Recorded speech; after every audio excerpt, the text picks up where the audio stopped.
All right, Dodgers fans, this might be the biggest breaking news of the entire offseason. Reports are coming out that the Los Angeles Dodgers are now the favorites to land Japan's newest baseball superstar, a power-hitting phenom who could potentially combine with Shohei Ohtani to hit over 100 home runs next season. Yeah, you heard that right. This isn't just hype. Sources are saying that initial contact has already been made, and what's even more exciting is that the player himself prefers the Dodgers, mainly because of the strong Japanese core already in the clubhouse, which makes communication and adaptation a whole lot easier. If this deal happens, the Dodgers could be building one of the most dangerous lineups in MLB history, and the rest of the league is not happy about it. But before we dive into everything, make sure to hit that subscribe button and drop a like to help us reach 11,000 subscribers. This is where real Dodgers fans stay ahead of every rumor, every report, and every massive story like this one. Alright, let's jump into it. We're gonna check out some clips from Foul Territory and MLB Tonight, breaking down everything you need to know about this new Japanese star, his skills, his strengths and weaknesses, so you can decide for yourself if the Dodgers should go all in on him. Well, let's get into it because Japanese stars were front and center during the World Series, and another big name could be coming to the majors. Munetaka Murakami will be posted by the Tokyo Yakult Swallows. The 25-year-old infielder is one of the top targets on the free agent market. And Dan, he's known for his power at the plate, but the swing and miss stuff, it might raise some eyebrows. It will. You know, he reminds me a lot of Hideki Matsui when he came over with the Yankees, a guy that really was a preeminent home run hitter in Japan. Hits the ball all the ballpark, but it plays in today's game.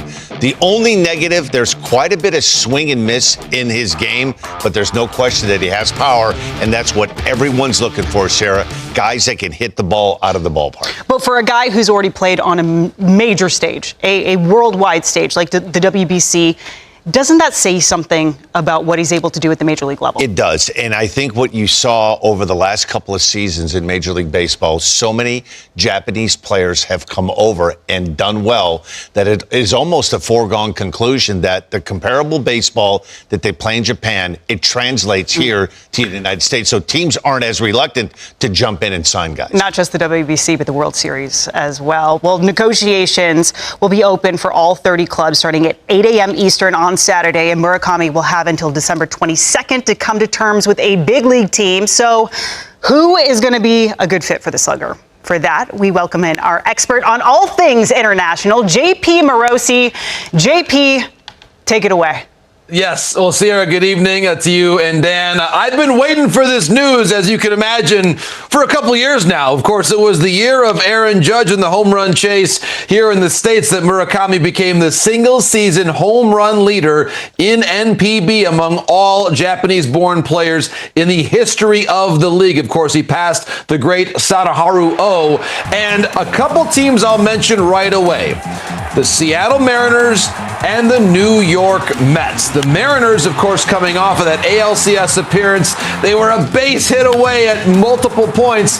Sierra, from playing in the World Series for the first time in their franchise history, of course, a long lineage of Japanese superstars in Seattle, including Ichiro Suzuki and Kaz Sasaki, going back a couple decades. These numbers, I believe, would play in Seattle when you think about their roster, Sierra. Josh Naylor, free agent. Eugenio Suarez, free agent. Jorge Polanco, free agent. They have some work to do on the infield especially. And the New York Mets, David Stearns, notably, after the trade deadline, Sierra, he made a scouting trip to Japan where he saw, yes, the Tokyo Yakult Swallows play. Their third baseman, Munetaka Murakami. So an in-person look by David Stearns at the potential superstar in Major League Baseball. The belief, Sierra, is that of the two major power hitters coming over from Japan this winter, Murakami will likely sign for the bigger deal in comparison to Kazuma Okamoto. Okamoto is older,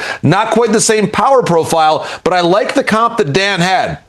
Murakami is that true lefty slugger. The power that he's had, that he's shown in NPB, I do believe as well. It's going to translate well to Major League Baseball. And where do you see him playing? Third or first? Yeah, that's a huge question right now, Sierra. I think there are teams that like him at third. I think first base might be the safer play, but there's a belief that he could handle either. You might start him at first, depending on just that comfort level. It's maybe a less demanding position at the major league game in terms of the speed of what you have to handle there. So I do think that he might struggle a bit relative to what Okamoto can do defensively. Okamoto, the better pure infielder to play third base, but there are those that believe that Murakami can handle third base, and I think that scouting assessment, Sierra, if you're a team that believes he can handle third base every day, your overall valuation of what his power profile is going to be in the financial component of things will be higher than if you believe he's a DH first baseman. Munetaka Murakami, the big news today, obviously. Can you talk to us a little bit about how this guy profiles? It seems like he's like the guy that teams potentially are targeting, but he's not like an Ohtani or a Sasaki type of like impact talent, right? What did you glean in your reporting from executives and from people around the game as to what to expect from a guy like that? Yeah, I think there are three big names to know coming over from Japan likely to be posted this winter. Murakami is probably the most famous of this group. My colleague Will Salmon at The Athletic helped on a story. We kind of broke all these guys down with a lot of perspective from the scouting realm. Murakami's really interesting because he's a bona fide power hitter. Some scouts have graded him at a 70 or 80 grade power. I mean, elite, real stuff. But it's really the other parts of his game that are more questionable. The big concern is the contact rate, the strikeout rate. There's a lot of whiff, and it's a little bit unknown how his game will translate when he's facing major league pitching every night. In Japan, he has not handled velocity very well at all, a 63% contact rate against 93 miles an hour plus over the past 3 years, and an even worse contact rate against breaking stuff. In PB is a lower strikeout rate than MLB, so this seems to me to profile as someone who can hit 30 plus homers and is also going to strike out at a 30% plus clip in Major League Baseball with probably not a lot of defensive value. He can play third. He's probably better suited for first. He might not be great at either position. So who is going to be willing to bet on his power? And then also see, can he make adjustments? Can he make more contact, learn to hit velocity better? Because if so, there could be some really big upside in Murakami's bat. Is his posting, the timing, like kind of more advantageous because of the fact that a lot of free agency kind of gets pushed back to the end of the winter, and now his clock is ticking already? Yeah, I don't know if that was the strategy behind it or not, but I like it. It forces some action. He has 45 days to negotiate with MLB teams. He will be signed by, I think, December 22nd is going to be the deadline there. So if you're one of these other big ticket free agents who might be looking to push things into January or February, or maybe not looking, but that's just how the market seems to play out in recent years, some teams might be willing to pivot and move on to a guy like Murakami. Yeah, I mean, maybe the timing is good, maybe the timing's bad, because my hopes is that what we saw in the World Series this year, that contact is a way of winning games, and hopefully it's a way forward. But what you're talking about from this guy is the prototypical Major League Baseball player. Hits 30 homers and punches out 30% of the time. So I guess two questions is, do you believe that what we saw kind of in the postseason is a way teams are going to start to kind of move forward? I guess that would be my only question right now. I'll follow up after. Yeah, I think quietly, I mean, you would probably know better than I, Kevin, but I think quietly behind the scenes, we've already been seeing a shift back toward contact for the past couple of years. Look at the Milwaukee Brewers, who have built a team through kind of pesky contact type hitters and speed. Some of the new rules have incentivized that a little bit more. I think teams are realizing that that contact matters. That's not to say power doesn't. That's not to say launch angle is going to go away. That's not to say slug and pulling the ball in the air is going away. But some of these boom or bust type players, maybe like Murakami, aren't going to be attractive to everyone. They haven't been in the last couple off seasons, and they might not be going forward. I do think you're right that there's going to continue to be even more of a premium on guys who can hit the ball, put the ball in play. In the playoffs, where it's an unpredictable environment, contact matters. Power matters as well, though. So there's certainly still a blend, and maybe that overcorrection towards power is coming back to earth a little bit. Now that we've seen everything we need to know about Munetaka Murakami, let's get into what's really going on. Because guys, this just got crazy. The Los Angeles Dodgers aren't just interested in Murakami, they're not just in the mix. From what's being said right now, and I'm not exaggerating, the Dodgers are the clear favorites to sign Japan's next baseball superstar.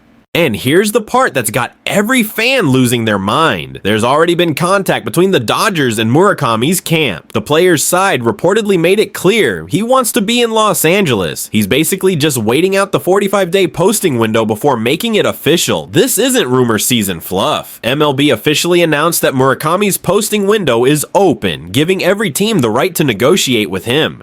But come on, we know not every team can actually compete at that level. According to Bet and Line, the Dodgers opened as the 3-1 favorites, ahead of the Mariners, Yankees, Mets, Red Sox, and everyone else. The gap between LA and the rest, it's widening, and that's before Andrew Friedman even starts doing Andrew Friedman things. Murakami is just 24 years old, but he's already a 2-time Central League MVP with the Tokyo Yakult Swallows. In 2022, he hit 56 home runs, breaking the single-season record for a Japanese-born player. That's not just impressive, that's historic. He's got a career OPS over 1,000, and his plate discipline is elite. We're talking about a guy who can draw 100 walks in a season while hitting 40-plus bombs. And here's what makes him perfect for the Dodgers. He's a left-handed power bat built for Dodger Stadium. Imagine this lineup: Betts, Freeman, Ohtani, Murakami. That's not just unfair, that's a video game. That's a team that could easily push past 250 home runs in a season. Murakami's presence would give the Dodgers something they've actually been missing: a consistent third baseman who brings elite power and patience at the plate. Now, let's talk money, because you know this is going to be a massive deal. The early projections have his total contract at around $130 million, but honestly,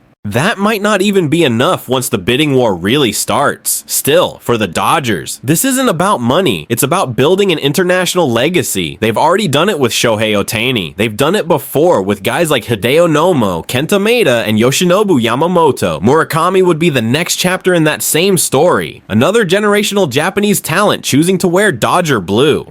And think about the marketing power of it. The global reach, the Japanese fan base, the merchandise, the TV deals, the attention. The Dodgers could become the most watched team on the planet. From a baseball perspective and a business standpoint, this move makes too much sense. There's also something poetic about it. Murakami grew up idolizing Ohtani. Now, he might actually get to hit behind him in the Dodgers lineup. That's the kind of story that doesn't just sell tickets. It inspires a new generation of fans in Japan and here in LA. Sure, teams like the Mariners and Yankees are still hanging around in the odds. The Mariners have a huge Japanese following, and the Yankees will always try to outspend everyone. But from everything we're hearing, and from how the Dodgers have operated the last few years, this feels like a done deal waiting to be announced. Murakami's camp will probably take a few weeks to go through the formalities, but unless something drastic happens, it really looks like we're counting down the days until he's officially a Dodger.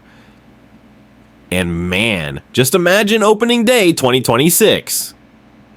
Ohtani stepping up to the plate, Murakami on deck, Freeman protecting him in the lineup. Opposing pitchers won't sleep the night before facing us.